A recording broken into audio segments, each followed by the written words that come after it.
Трябва да й препоръчаме от Англия някакво лекарство, за да може да меглем, за да бъде намазано. И знаете ли, това лекарство струваше около 150 лева.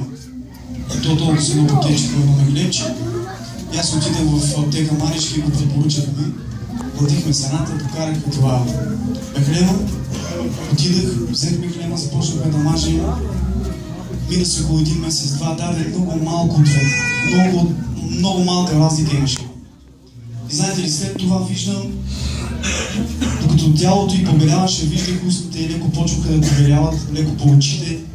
И си казвам, Господи, аз се моля и се моля с вяра, защото аз когато се моля и казвам, Господи, в вяра, нали, амен, а вие смоля съм и в една съдела, тут е пътява, делва, тут е пътява и канаджа, за мен се едно и същи сена. И знаете ли, аз си казвам, Господи, аз изповядвам вяра Божия. Ти казваш, че всеки, който вярва, за него всичко е възможно чрез вярата му. И аз поисках от Господа, наистина отидах отново и лекаря казваше на жена ми, аз не влязах вътре, но бях отвънка на вратата и чувах как казваше лекаря на жена ми, ами твоята дъщеря е болна и има рак на кожата. Знаете ли, аз се прибрах натъжен, наскърбен и си казвах какво се случва в моя живот. Но Божието Слово казва, че когато идват разни изпитания върху живота ни, ние трябва да се радваме. Защото те са за цел да доведат нашата вяра. И знаете ли, когато аз четях това слово и си казвам, Господи, може би Бог има някакъв план за да ме затвърди във вярата. Понякога си казваме, ние сме силни християни, но знаете, всеки един силен християн има недостатък в своя живот. Никой не е съвършен, казва Божието Слово. И знаете ли какво се случи, брати и сестри? Без меглем и без нищо. С молитва и с вяра. Бог се прослави.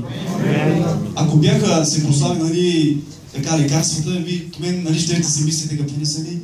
Добре, аз съм същия проблем, ще отида до те, къде ще препоръчаме това, нали, меглема. Но тази вечер, когато чуваш ти, че Бог го прави, вярвай в Бога, моли се и Той ще го направи, ще го стори. Знаете ли, имаме една грешка, когато си молим.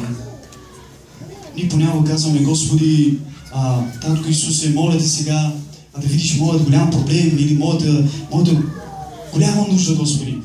Аз ви съветвам да се обърнем сега към тая малка нужда, аз я наричам малка, и да й кажем, нали, болест или проблем, ти си по-голяма от моя Бог. Защото Бог е по-голям от всеки ти проблем. Ние го знаем и го вярваме, но нека и да го споделяме с уста в името на Бога. Бъдете благословени. Нека да се молим.